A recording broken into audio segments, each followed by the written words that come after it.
ನಮಸ್ಕಾರ, very good evening. Power ಫೋಕಸ್ಗೆ ಸ್ವಾಗತ. ನಾನು ಸಿಂಧೂರ. ವೀಕ್ಷಕರ, ಇವತ್ತಿನ ಪವರ್ ಫೋಕಸ್ನಲ್ಲಿ ತುಂಬಾ ಇಂಪಾರ್ಟೆಂಟ್. ಯಾಕೆ ಗೊತ್ತಾ, ನನಗೆ ನಿಮಗೆ ಎಲ್ರಿಗೂ ಬೇಕಾಗಿರುವಂಥ ವಿಚಾರ.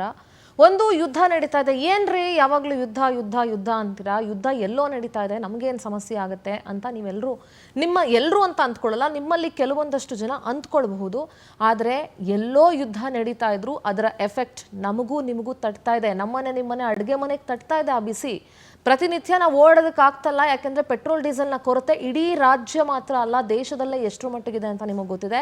ಕಮರ್ಷಿಯಲ್ ಗ್ಯಾಸ್ ಸಿಲಿಂಡರ್ಗಳು ಸಿಗದೆ ಎಷ್ಟು ಸಮಸ್ಯೆ ಆಗ್ತಾ ಇದೆ, ಡೊಮೆಸ್ಟಿಕ್ ಸಿಲಿಂಡರ್ಗಳು ಸಿಗದೆ ಎಷ್ಟು ಸಮಸ್ಯೆ ಆಗ್ತಾ ಇದೆ, ಅಡುಗೆ ಮಾಡೋದಕ್ಕೆ ಎಷ್ಟು ಸಮಸ್ಯೆ ಆಗ್ತಾ ಇದೆ, ಹೋಟೆಲ್ಗಳಲ್ಲಿ ಸೌದೆ ಒಲೆಗಳನ್ನು ಬಳಸ್ಕೊಂಡು ಅಡುಗೆ ಮಾಡುವಂಥ ಸಂದರ್ಭ ಬಂದಿದೆ.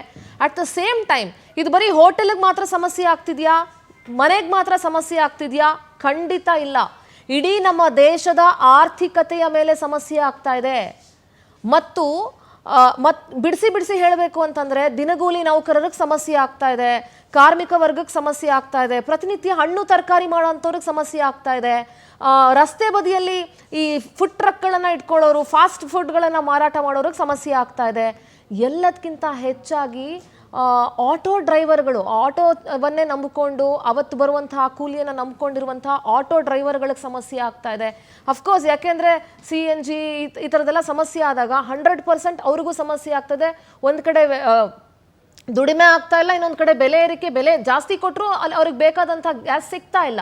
ಸೊ ಈ ರೀತಿಯಾದಂಥ ಹಲವು ಸಮಸ್ಯೆಗಳನ್ನು ರಾಜ್ಯ ಸೇರಿದಂತೆ ಇಡೀ ದೇಶ ಫೇಸ್ ಮಾಡ್ತಾ ಇದೆ. ಹಾಗಾದರೆ ಹೇಗೆ ಸುಧಾರಣೆ ಮಾಡೋದು, ಹೇಗೆ ಸುಧಾರಿಸ್ಕೊಳ್ಬೇಕು, ನಮ್ಮನ್ನು ನಾವು ಸುಧಾರಿಸ್ಕೊಳ್ಳೋದು ಹೇಗೆ? ಇಂಥ ಒಂದು ಚಾಲೆಂಜಿಂಗ್ ಸಂದರ್ಭದಲ್ಲಿ ನಾವು ಏನು, ಈ ದೇಶದ ನಾಗರಿಕರಾಗಿ, ಈ ರಾಜ್ಯದ ಪ್ರಜೆಯಾಗಿ ನೀವು ಏನು ಮಾಡಬೇಕು, ಎಷ್ಟು ಮಟ್ಟಿಗೆ ನಮ್ಮನ್ನು ನಾವು ಒಂದಷ್ಟು ಹಿಡಿತದಲ್ಲಿ ಇಟ್ಕೊಳ್ಳೋದು ಅಂತ ಹೇಳ್ತೀವಲ್ಲ, ಅಂಥ ಸಂದರ್ಭದಲ್ಲಿ ನಾವು ಇದ್ದೀವಿ ಇವಾಗ. ಈಗ ಆಲ್ರೆಡಿ ಕೇಂದ್ರ ಸರ್ಕಾರ ಸರ್ವಪಕ್ಷ ಸಭೆ ಮಾಡಿದೆ, ಕೇಂದ್ರ ಸಚಿವ ಸಂಪುಟ ಸಭೆ ಮಾಡಿದೆ. ನಾಳೆ ಪ್ರಧಾನಿ ಮೋದಿ ಅವರು ಎಲ್ಲ ರಾಜ್ಯಗಳ ಮುಖ್ಯಮಂತ್ರಿಗಳ ಜೊತೆಯಲ್ಲಿ ವರ್ಚುವಲ್ ಸಭೆಯನ್ನು ನಡೆಸಲಿದ್ದಾರೆ. ಹಾಗಾದರೆ ವರ್ಚುವಲ್ ಸಭೆ ನಡೆಸ್ಬಿಟ್ರೆ ಆಗೋಯ್ತಾ? ಅದು ಎಷ್ಟು ಇಂಪಾರ್ಟೆಂಟ್ ಅಂತ ನೀವು ಅರ್ಥ ಮಾಡ್ಕೊಳ್ಳಿ.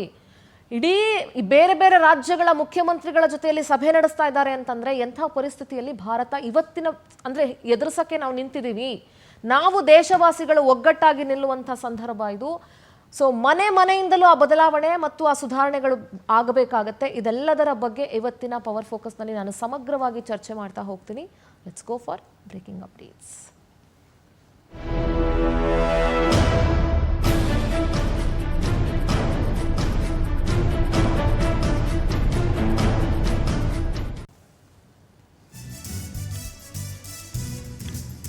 ನೋಡಿ, ದಿನೇ ದಿನೇ ಬಿಗಡಾಯಿಸ್ತಾ ಇದೆ ಜನಸಾಮಾನ್ಯರ ಪರಿಸ್ಥಿತಿ. ಯುದ್ಧದ ಪರಿಣಾಮ ಸಾಮಾನ್ಯ ಜನಜೀವನಕ್ಕೆ ಧಕ್ಕೆ ಉಂಟು ಮಾಡ್ತಾ ಇದೆ. ಮೊದಲು ವಾಣಿಜ್ಯ ಸಿಲಿಂಡರ್ ಸಿಗದೆ ಹೋಟೆಲ್ಗಳು ಮಾತ್ರ ಸಂಕಷ್ಟದಲ್ಲಿದ್ವು. ಇದೀಗ ಗೃಹ ಬಳಕೆ ಸಿಲಿಂಡರ್ಗೂ ಕೂಡ ಜನರು ಪರದಾಡ್ತಾ ಇದ್ದಾರೆ. ಪೆಟ್ರೋಲ್ ಡೀಸೆಲ್ಗೂ ಕೆಲವೊಂದು ಬಂಕ್ಗಳು ಬಂದಾಗಿದೆ, ಕೆಲವೊಂದು ಬಂಕ್ಗಳ ಹತ್ರ ವಾಹನಗಳು ಸಾಲುಗಟ್ಟಿ ನಿಂತಿದ್ದಾವೆ. ಪರೀಕ್ಷೆ ದಿನವೂ ಬೆಳಗ್ಗೆ ಸಿಲಿಂಡರ್ಗೆ ಒಬ್ಬ ಬಾಲಕ ಬೀದರ್ನಲ್ಲಿ ಕ್ಯೂ ನಿಂತ್ಕೊಂಡಿದ್ದ. 7ನೇ ಕ್ಲಾಸ್ನ ಹುಡುಗ ಪಾಪ ಸಿಲಿಂಡರ್ಗೋಸ್ಕರ ನಿಂತ್ಕೊಂಡಿದ್ದ. ಎಕ್ಸಾಮ್ ಇತ್ತು ಅವನಿಗೆ. ಆದರೆ ಅಟ್ ದ ಸೇಮ್ ಟೈಮ್ ಮನೆಗೆ ಸಿಲಿಂಡ್ರು ಬೇಕು. ನಿಮಗೆ ನೆನಪಿರಲಿ, ಕೆಲ ದಿನಗಳ ಒಂದು 2-3 ದಿನಗಳ ಹಿಂದಷ್ಟೇ, 2-3 ದಿನನೂ ಅಲ್ಲ, ಅಟ್ಲೀಸ್ಟ್ ನಿನ್ನೆನೋ ಮೊನ್ನೆನೋ ನೋಡಿ ಆ ಚಿಕ್ಕ ಹುಡುಗ ಹೇಗೆ ಸಿಲಿಂಡರ್ ಹೊತ್ಕೊಂಡು ಹೋಗ್ತಿದ್ದಾನೆ ಅಂತ ನೀವು ನೋಡ್ತಾ ಇದ್ದೀರಾ. ಇದು ಪರಿಸ್ಥಿತಿ ಇದೆ ಇವತ್ತು. ಅಂದರೆ ಅನಿವಾರ್ಯ ಪರಿಸ್ಥಿತಿಯಲ್ಲಿದ್ದೀವಿ. ಹಿಂಗೆ ಬಿಸಿಲಲ್ಲಿ, ಆಳಂದ ಹತ್ರ ಬಿಸಿಲಲ್ಲಿ ಸಿಲಿಂಡರ್ ಕಾಯ್ಕೊಂಡು ನಿಂತಿದ್ದವರು ಒಬ್ರು ಕುಸ್ತು ಬಿದ್ದುಬಿಟ್ರು. ಬೆಂಗಳೂರಲ್ಲೇ ಇಷ್ಟರ ಮಟ್ಟಿಗೆ ಬಿಸಿಲಿದೆ ಅಂತಂದರೆ ಇನ್ನು ಕಲ್ಯಾಣ ಕರ್ನಾಟಕ, ಉತ್ತರ ಕರ್ನಾಟಕ ಭಾಗದಲ್ಲಿ ಎಷ್ಟರ ಮಟ್ಟಿಗೆ ಈ ಸಲ ಬಿಸಿಲಿರ್ಬೋದು ಅಂತ ಇಮ್ಯಾಜಿನ್ ಮಾಡ್ಕೊಳ್ಳಿ. ಗಂಟೆಗಟ್ಟಲೆ ಬಿಸಿಲಲ್ಲಿ ನಿಂತ್ಕೊಂಡು ಆ ವ್ಯಕ್ತಿ ಅಸ್ವಸ್ಥಗೊಂಡು ಬಿದ್ದು ಹೋಗಿದ್ರು. ಹಲವು ದೇಶಗಳು ಈಗ ಆಲ್ರೆಡಿ ಎನರ್ಜಿ ಎಮರ್ಜೆನ್ಸಿಯನ್ನು ಡಿಕ್ಲೇರ್ ಮಾಡಿದ್ದಾವೆ. ನೆನ್ಪಿಟ್ಕೊಳ್ಳಿ, ಹೇಳ್ತಾ ಇದ್ದೀನಿ, ಎನರ್ಜಿ ಎಮರ್ಜೆನ್ಸಿಯನ್ನು ಹಲವು ದೇಶಗಳು ಡಿಕ್ಲೇರ್ ಮಾಡಿದ್ದಾವೆ. ಹಲವು ದೇಶಗಳು ವರ್ಕ್ ಫ್ರಮ್ ಹೋಮನ್ನು ಅನೌನ್ಸ್ ಮಾಡಿದ್ದಾವೆ. ಹಲವು ದೇಶಗಳು ಈಗ ಆಲ್ರೆಡಿ ಅನಾವಶ್ಯಕವಾಗಿ ಓಡಾಡೋದನ್ನು ನಿಲ್ಲಿಸಿ ಆದಷ್ಟು ಸಾರ್ವಜನಿಕ ಸಾರಿಗೆಯನ್ನು ಬಳಸಿ ಅಂತ ಕೇಳ್ಕೊಳ್ತಾ ಇದ್ದಾವೆ. ಆ್ಯಂಡ್ ಎಷ್ಟೋ ಕಡೆ ಬ್ಲ್ಯಾಕಲ್ಲಿ 2,000, 3,000, 4,000 ರೂಪಾಯಿಗೆ ಸಿಲಿಂಡರ್ಗಳನ್ನು ಮಾರಾಟ ಮಾಡ್ತಾ ಇದ್ದಾರೆ. ಅನಿವಾರ್ಯ ಸ್ಥಿತಿಯಿಂದ ಅಷ್ಟು ದುಡ್ಡು ಕೊಟ್ಟು ತಗೊಳ್ಬೇಕಾಗಿದೆ. ಮೊನ್ನೆ ಆದಂಥ ರಂಜಾನ್ ಹಬ್ಬದಲ್ಲೂ ಕೂಡ ಬ್ಲ್ಯಾಕಲ್ಲಿ 2-3 ಸಾವಿರ, 3-4 ಸಾವಿರ ದುಡ್ಡು ಕೊಟ್ಟು ಸಿಲಿಂಡರ್ ತಗೊಂಡಿರೋರು ಕೂಡ ಇದ್ದಾರೆ. ಇನ್ನೊಂದು ಕಡೆ 5,000 ರೂಪಾಯಿ ಕೊಡ್ತೀವಿ ಅಂದ್ರೂ ಸಿಲಿಂಡರ್ ಸಿಗ್ತಾ ಇಲ್ಲ. ಸೊ ಈ ರೀತಿ ಪರಿಸ್ಥಿತಿಯನ್ನ ನಾವು ಎದುರಿಸ್ತಾ ಇದ್ದೀವಿ.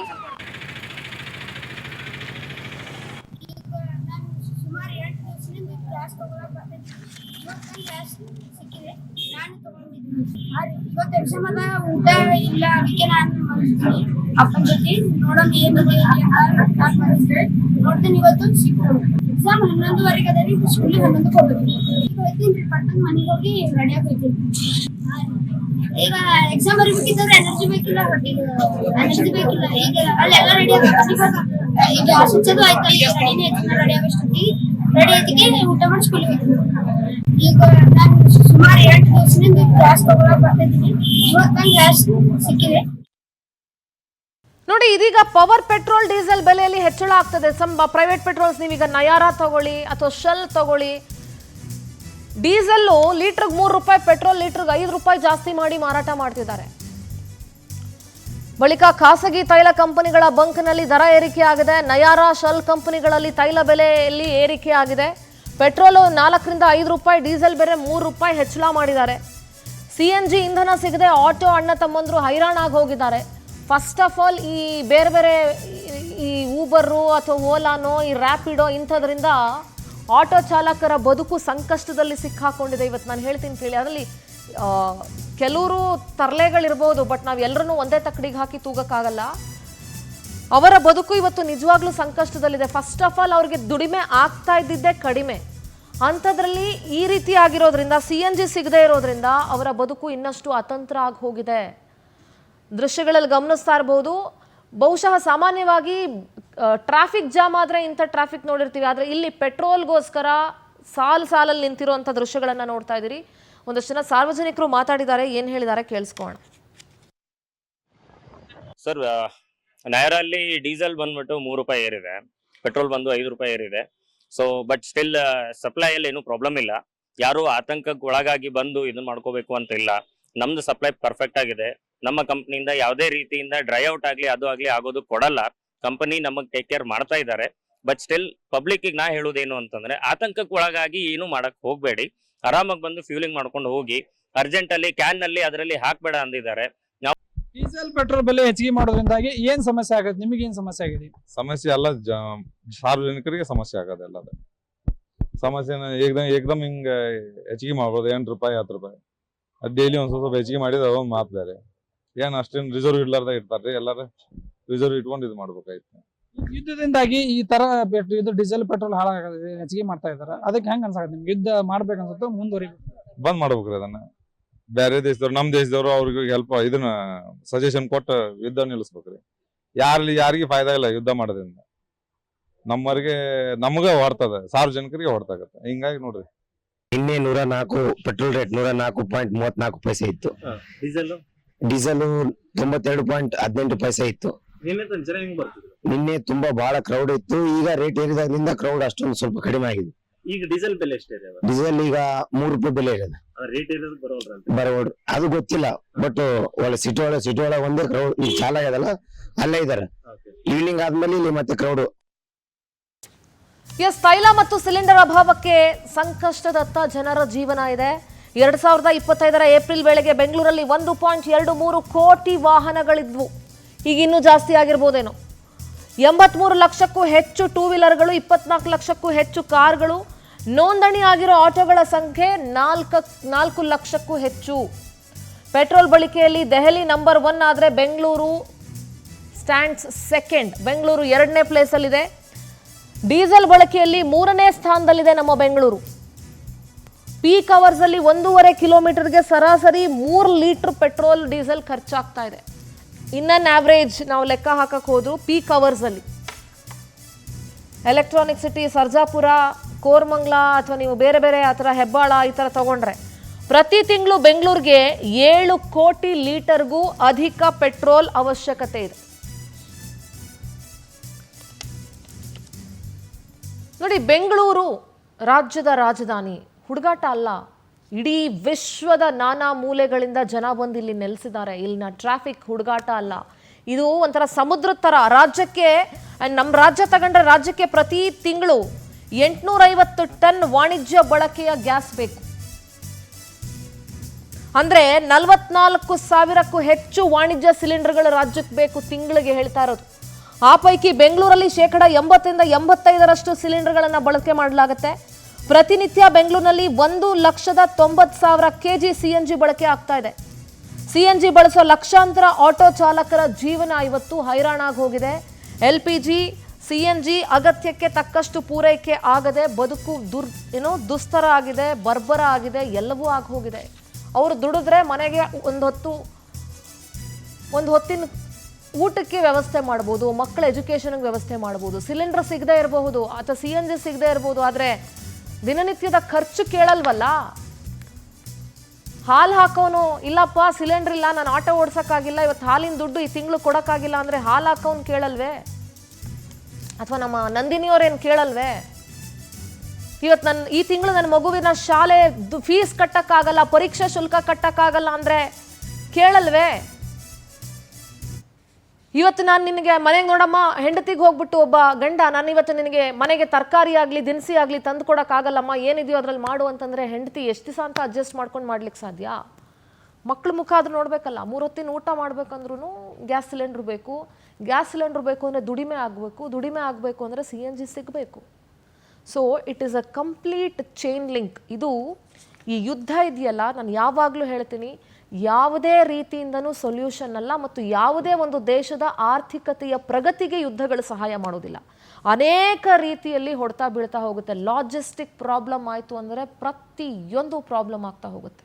ಓಕೆ, ಇದ್ರ ಬಗ್ಗೆ ಸಮಗ್ರವಾಗಿ ಚರ್ಚೆ ಮಾಡ್ತಾ ಹೋಗ್ತೀನಿ. ನಮ್ಮ ಜೊತೆ ಚರ್ಚೆಯಲ್ಲಿ ಆರ್ಥಿಕ ತಜ್ಞರು ಸುಬ್ರಹ್ಮಣ್ಯ ಅವರಿದ್ದಾರೆ. ಸುಬ್ರಹ್ಮಣ್ಯ ಸರ್ ನಮಸ್ತೆ, ಕಾರ್ಯಕ್ರಮಕ್ಕೆ ಆತ್ಮೀಯ ಸ್ವಾಗತ ನಿಮಗೆ. ಆಟೋ ಚಾಲಕರ ಸಂಘದ ರುದ್ರಮೂರ್ತಿ ಅವರಿದ್ದಾರೆ. ರುದ್ರಮೂರ್ತಿ ಅವರೇ ನಮಸ್ತೆ, ಕಾರ್ಯಕ್ರಮಕ್ಕೆ ಆತ್ಮೀಯ ಸ್ವಾಗತ. ಗೃಹಿಣಿ ಪುಷ್ಪ ಅವರಿದ್ದಾರೆ. ಪುಷ್ಪ ಅವರೇ ನಮಸ್ತೆ, ಕಾರ್ಯಕ್ರಮಕ್ಕೆ ಸ್ವಾಗತ ನಿಮಗೆ. ಗ್ರಾಹಕರ ವೇದಿಕೆಯ ಧನಂಜಯ್ ಪದ್ಮನಾಭಾಚಾರ್ ಅವರಿದ್ದಾರೆ. ಧನಂಜಯ್ ಜಿ ನಮಸ್ತೆ, ಕಾರ್ಯಕ್ರಮಕ್ಕೆ ಸ್ವಾಗತ. ನಾನು ಮೊದಲಿಗೆ ಆರ್ಥಿಕ ತಜ್ಞರ ಹತ್ರ ಒಂದು ಮಾತನಾಡ್ಬಿಡ್ತೀನಿ ಸರ್. ನಾನು ನಿಮ್ಗೆ ಹೇಳ್ದಂಗೆ ಯಾವುದೋ ದೇಶದಲ್ಲಿ ಲಕ್ಷಾಂತರ ಸಾವಿರ ಕಿಲೋಮೀಟರ್ ದೂರದಲ್ಲಿ ಎಲ್ಲೋ ಒಂದು ಕಡೆ ಯುದ್ಧ ಆದರೆ ಇನಿಷಿಯಲ್ ಡೇಸಲ್ಲಿ ನಾವು ಏನು ಮಾಡ್ಬಿಡ್ತೀವಿ, ಅಲ್ಲಿ ಯುದ್ಧ ಆಗ್ತಿದೆಯಂತ ಏನಾಗ್ತಿದೆ ನೋಡೋಣ ಅಂತ ನೋಡ್ತೀವಿ. ಕನ್ನಡಿಗರು ಯಾರಾದರೂ ಇದ್ದಾರಾ ಅಥವಾ ಭಾರತದವ್ರು ಯಾರಾದರೂ ಅಲ್ಲಿ ಇದ್ದಾರಾ ನೋಡೋಣ, ಫಸ್ಟ್ ಅವ್ರನ್ನ ಎವ್ಯಾಕ್ಯುಯೇಟ್ ಮಾಡೋ ಕೆಲಸ ಮಾಡೋಣ, ಇದೆಲ್ಲವೂ ಇನಿಷಿಯಲ್ ಡೇಸಲ್ಲಿ ಆಯಿತು. ಆದರೆ ಯಾವ ದೇಶದ ಮೇಲೆ ಯುದ್ಧ ಆಗ್ತಿದೆ, ಆ ದೇಶಕ್ಕೂ ನಮ್ಮ ದೇಶಕ್ಕೂ ಏನು ನಂಟಿದೆ, ಅದರ ಪ್ರಭಾವ ನಮ್ಮ ದೇಶದ ಮೇಲೆ ಏನಾಗುತ್ತೆ, ಇದೆಲ್ಲವನ್ನ ಗಮನಿಸ್ತಾ ಹೋದಾಗ ಇವತ್ತು ನಾವು ಏನು ಅನುಭವಿಸ್ತಿದ್ದೀವಲ್ಲ ಇದರ ಎಫೆಕ್ಟು ಅನ್ನೋದು ಗೊತ್ತಾಗ್ತಾ ಇದೆ. ಮೇಯ್ನ್ ಆಗಿ ಪ್ರತಿನಿತ್ಯಕ್ಕೆ ಬೇಕಾದ ಪೆಟ್ರೋಲ್, ಡೀಸೆಲ್, ಗ್ಯಾಸ್. ಬಿಕಾಸ್ ನಮ್ಮ ಲೈಫ್ ಸ್ಟೈಲ್ ನಾವು ಅದಕ್ಕೆ ಒಗ್ಗಿಬಿಟ್ಟಿದ್ದೀವಿ. ಇವತ್ತಿನ ಭಾರತದ ಆರ್ಥಿಕ ಹೊಡೆತವನ್ನು ತಗೊಳ್ಳೋದಾದರೆ, ಭಾರತದ ಆರ್ಥಿಕ ಪರಿಸ್ಥಿತಿ ಇವತ್ತು ಬುಡಮೇಲಾಗಿದೆ ಅಂತಂದರೆ ಪ್ರತಿ ಮನೆಯ ಆರ್ಥಿಕ ಪರಿಸ್ಥಿತಿ ಅಲ್ಲಿ ವ್ಯವಸ್ಥೆ ಏನೋ ಸರಿ ಇಲ್ಲ ಅಂತ ಅರ್ಥ. ಏನು ಹೇಳ್ತೀರಿ ಮೇಡಮ್? ಈಗ ಒಂದು 2-3 ಇಂಟರ್ವ್ಯೂ ಮಾಡಿದ್ದೇವೆ ಇದ್ರ ಬಗ್ಗೆನೇ. ಈ ಆಯಿಲ್ ಏನು ಮಧ್ಯಪ್ರಾಚ್ಯದ ಸಂದಿಗ್ಧ ಪರಿಸ್ಥಿತಿ ಏನಿದೆ ಇದ್ರ ಬಗ್ಗೆ ನಾವು ಸಾಕಷ್ಟು ಡಿಸ್ಕಷನ್ ನಡೀತಾ ಇದೆ. ಮೇಜರ್ ಆಗಿ ದೈನಂದಿನ ಬಳಕೆ ವಸ್ತುಗಳ ಮೇಲೆ ಜಾಸ್ತಿ ಏನಾಗುತ್ತೋ, ನಾವು ಹಿಂದೆಲ್ಲ ಅಷ್ಟೊಂದು ಸೀರಿಯಸ್, ಪ್ರತಿ ಇಂಟರ್ವ್ಯೂ ಮಾಡಿದಾಗಲೂ ಅದು ಸೀರಿಯಸ್ನೆಸ್ ಜಾಸ್ತಿ ಆಗ್ತಾನೆ ಬಂದಿದೆ. ಎಲ್ಲೂ ಕೂಡ ಒಂದು ರಿಲೀಫ್ ಸಿಗುತ್ತೇನೋ, ಅಮೇರಿಕದವ್ರು ನಿಲ್ಲಿಸ್ಬಿಡ್ತಾರೇನೋ, ಇರಾನ್ ಅವ್ರು ನಿಲ್ಲಿಸ್ಬಿಡ್ತಾರೇನೋ, ಇವರು ಹೊಂದಾಣಿಕೆ ಮಾಡ್ಕೊಂಡ್ಬಿಡ್ತಾರ ಅಥವಾ ಏನೋ ಒಂದು ಅಗ್ರಿಮೆಂಟ್ ಮಾಡ್ಕೊಂಡ್ಬಿಡ್ತಾರೋ, ಏನೂ ಕಾಣಿಸ್ತಾ ಇಲ್ಲ. ಇವರು ಒಂದು ಕಡೆಯಿಂದ ಅಟ್ಯಾಕ್ ಮಾಡ್ಲಿಕ್ಕೆ ಹೋದರೆ ಇರಾನ್ ಅವರು ಇನ್ನೊಂದು ಕಡೆಯಿಂದ ಶುರು ಮಾಡ್ತಾ ಇದ್ದಾರೆ. ಇಲ್ಲಿ 2 ರೀತಿಯಲ್ಲಿ ನೋಡ್ಬೇಕು ನಾವು ಇದನ್ನು. ಇಷ್ಟು ದಿವಸ ನಾವು ಬರೀ ಆಯಿಲು ಇಂಪೋರ್ಟ್ ಬ್ಯಾರಲ್ಗೆ $100 ಪರ್ ಬ್ಯಾರಲ್ಲು, ಇನ್ನು 150 ಆಗುತ್ತೆ, 200ವರೆಗೂ ಹೋಗುತ್ತೆ ಅಂತೇಳೆಲ್ಲ ಮಾತುಕತೆ ನಡೀತಾ ಇದೆ. ಇನ್ನೊಂದು ರೀತಿಯಲ್ಲಿ ನೋಡೋಣ, ಈ ಕಡೆಯಿಂದ ಆ ಕಡೆಗೆ ಏನು ಹೋಗ್ತಾ ಇದೆ ನೋಡಿ. ಬಸ್ಮತಿ ರೈಸ್ ಇದೆಯಲ್ಲ, ಇವತ್ತು ಬಿರಿಯಾನಿ ಅಂತೇಳಿ ಹೆಸರು ಬಂದಿರೋದು ನಮಗೆ ಇರಾನಿಂದ ಬಂದಿರೋದು ಏನೋ ಬಿರಿಯಾನಿ ಅಂತೇಳಿ. ಬಿರಿಯಾನಿ ಸುಮಾರು 75% ಅಷ್ಟು ಬಸ್ಮತಿ ರೈಸ್ ಹೋಗ್ತಾ ಇರೋದು ಗಲ್ಫ್ ಕಂಟ್ರೀಸಿಗೆ. ಯಾಕಂದ್ರೆ ಬೇರೆ ಯಾರು ಬಿರಿಯಾನಿ ತಿನ್ನೋರಿಲ್ಲ. ಬೇರೆ ಯಾರು ತಿಂತಾರೆ? ನಮ್ಮ US ಅಲ್ಲೆಲ್ಲ ಬ್ರೆಡ್ಡು ಅದು ಇದು ತಿನ್ನೋರು, ಬಿರಿಯಾನಿ ತಿನ್ನೋರು ಮೇಜರ್ ಅವರು. ನಮ್ಮ ದೇಶನೂ ಪ್ಲಸ್ ಇದು ಎಲ್ಲಿಂದ ಬರುತ್ತೆ? ಬಸ್ಮತಿ ರೈಸ್ ಎಲ್ಲಿಂದ? ರೈತರಿಂದ ಬರುತ್ತೆ. ರೈತರು ಹೇಗೆ ಅದನ್ನು ಬೆಳೆಸ್ತಾರೆ, ಅದಕ್ಕೂ ತೈಲ ಇನ್ನೊಂದು ಮತ್ತೊಂದು. ಈ ಕಡೆನೂ ನೋಡೋಣ, ಬರೀ ಆ ಕಡೆಯಿಂದ ಬರೋದು ಹಾರ್ಮೋಜು ಬ್ಲಾಕ್ ಆಯಿತು, ಇದನ್ನೇ ಯೋಚನೆ ಮಾಡೋದು ಬೇಡ. ಇದು ಏನಾಗುತ್ತೆ, ಇಲ್ಲಿಂದ ಎಕ್ಸ್ಪೋರ್ಟ್ ಆಗದೇನೆ ಸಾಕಷ್ಟು ಉಳ್ಕೊಂಡ್ಬಿಟ್ಟಿದೆ ಈಗ. Exactly. Garments factory, garments industry, ಅದು ಕೂಡ ಕೃಷಿ ಉತ್ಪನ್ನಗಳು ವೆರಿ ಇಂಪಾರ್ಟೆಂಟು. ಸೊ ಈ ಬಾಸ್ಮತಿ ರೈಸ್ ಇಂಡಸ್ಟ್ರಿ ಅದು ರೈತನಿಗೆ ಡೈರೆಕ್ಟಾಗಿ ಜನರಿಗೆ ಸಾಮಾನ್ಯವಾಗಿ ಅರ್ಥ ಆಗುವಂಥ ಭಾಷೆ ಇದೆ. ನೀವು Direct ಇದು connection. GDP ಇನ್ನೊಂದು ಮತ್ತೊಂದು ಬೇಗ ಅರ್ಥ ಆಗಲ್ಲ. ಸೊ ಅಕ್ಕಿ ನಮ್ಮದು ಮೇಜರ್ ಸ್ಟ್ರೆಂತು, ಅದನ್ನು ಎಕ್ಸ್ಪೋರ್ಟ್ ಮಾಡೋದಕ್ಕೆ ಆಗ್ತಾ ಇಲ್ಲ. ಅದು ಅಲ್ಲೇ ಉಳ್ಕೊಂಡ್ಬಿಟ್ರೆ ಏನಾಗ್ಬೋದು ಯೋಚನೆ ಮಾಡಿ. ಸ್ವಲ್ಪ ದಿನ ಹೋಗ್ಬಿಟ್ರೆ ರೈತರೆಲ್ಲ ಹೋಗ್ಬೇಕು, ಎಕ್ಸ್ಪೋರ್ಟ್ ಆಗದೇನೆ ನಮಗೆ ಎಕ್ಸ್ಪೋರ್ಟ್ ಆದರೆ ನಮಗೆ ಇನ್ಕಮ್ ಜಾಸ್ತಿ ಅಂತಾರೆ. ಈ ಡಾಲರ್ ಪ್ರೈಸ್ ಜಾಸ್ತಿ, ಡಾಲರ್ ಸ್ಟ್ರಾಂಗ್ ಆದಷ್ಟು ಎಕ್ಸ್ಪೋರ್ಟ್ ಜಾಸ್ತಿ ಆಗಬೇಕು ಅಂತ ಹೇಳ್ತೀವಿ ನಾವು. ಇಂಪೋರ್ಟ್ ಮಾಡೋದು ಆಗೋಗ ಜಾಸ್ತಿ ದುಡ್ಡು ಪೇ ಮಾಡಬೇಕಾಗುತ್ತೆ. ಎಕ್ಸ್ಪೋರ್ಟ್ ಮಾಡಿದ್ರೆ ನಮ್ಗೆ ಜಾಸ್ತಿ ವ್ಯಾಲ್ಯೂನಲ್ಲಿ ಬರುತ್ತೆ. ನಮ್ಮ ಮೇಜರ್ ಎಕ್ಸ್ಪೋರ್ಟೇ ಇಲ್ಲಿ ಸ್ಟ್ರಾಂಗ್ ಇರೋದು ಕುಸಿತಾ ಇದೆ. ಏನೋ ರುಪಿ ಕುಸಿತಾ ಇದೆ, ಡಾಲರ್ ಸ್ಟ್ರಾಂಗ್ ಆಗಿ ಹಿಂಗೆ ಹೇಳಿದ್ರೆ ಜನಕ್ಕೆ ಅರ್ಥ ಆಗ್ತಾ ಇಲ್ಲ. ಇಲ್ಲಿ ಅರ್ಥ ಆಗಬೇಕಾಗಿದೆ ಹೀಗೇನೆ, ಏನು ಬಾಸ್ಮತಿ ರೈಸ್ ಹೋಗಿಲ್ಲ ಅಂದರೆ ಎಷ್ಟು ದುಡ್ಡು ಬರುತ್ತೆ ನಮಗೆ, ಅಥವಾ ಎಷ್ಟು ಉಳ್ಕೊಳ್ಳುತ್ತೆ ಇಲ್ಲೇ, ಅದರಿಂದ ಏನು ಪರಿಣಾಮ ಬೀರುತ್ತೆ. ಸಾಮಾನ್ಯ ಜನರಿಗಂತೂ ಖಂಡಿತ ಪರಿಣಾಮ ಬೀರುತ್ತೆ. ಪ್ರೊಡಕ್ಷನ್ ಜಾಸ್ತಿ ಆಗದೇ ಇರುತ್ತೆ. ಪ್ರೊಡಕ್ಷನ್ ಇಲ್ಲ ಅಂತಂದರೆ ಮತ್ತೆ ಸಾಕಷ್ಟು ಮತ್ತದು ಹಾಳಾಗಲಿಕ್ಕೆ ಶುರುವಾಗುತ್ತೆ. ಅಲ್ಲಿ ತಗೊಳ್ಳುವಂಥ ಕೊಂಡ್ಕೊಳ್ಳುವಂಥ ಪ್ರೊಡಕ್ಷನ್ ಆದ್ರೂ ಸ್ಟೋರೇಜ್ ಬೇಕಲ್ಲ, ಸ್ಟೋರೇಜ್ ಬೇಕು ಖಂಡಿತ. ಸ್ಟೋರೇಜ್ ಮಾಡ್ತೀವಿ. ಆಮೇಲೆ ಟ್ರಾನ್ಸ್ಪೋರ್ಟೇಷನು ಇದು ಕೂಡ ಬಹಳ ಕ್ರೂಷಿಯಲ್ ಆಗಿರುವಂಥ ಒಂದು ವಿಷಯ.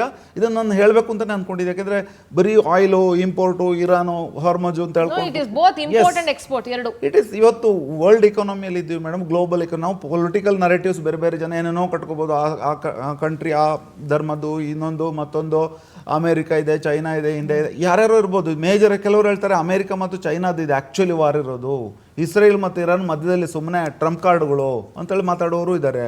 ಇನ್ನೊಂದು ಧರ್ಮದ ವಿಷಯದಲ್ಲಿ ಮಾತಾಡೋ ಎಲ್ಲ ಇದೆ. ಬಟ್ ಮೇಜರ್ ಇಕನಾಮಿಕಲಿ ನಮಗೆ ಅರ್ಥ ಆಗಬೇಕಾಗಿದೆ ಈ ರೀತಿಯಲ್ಲಿ. ಸೊ ಇದು ಇವತ್ತಿನ ಕಂಡೀಷನ್ ಒಂದು ರೀತಿಯಲ್ಲಿ. ಬೇರೆ ಎಲ್ಲನೂ ಈಗ ಇವರು ಇದ್ದಾರೆ, ಆಟೋ ಯೂನಿಯನ್ ಅವರು, ಇವರು ಸಾಕಷ್ಟು ಇನ್ನೂ ಜಾಸ್ತಿ ಬೆಳಕು ಚೆಲ್ಬೋದು. ಬಟ್ ಇದೊಂದು ತುಂಬ ಇಂಪಾರ್ಟೆಂಟ್. ಮುಂದಿನ ಹಂತದಲ್ಲಿ ನಾನು ಚರ್ಚೆ ಮಾಡ್ತೀನಿ. I take a small break. Take a break.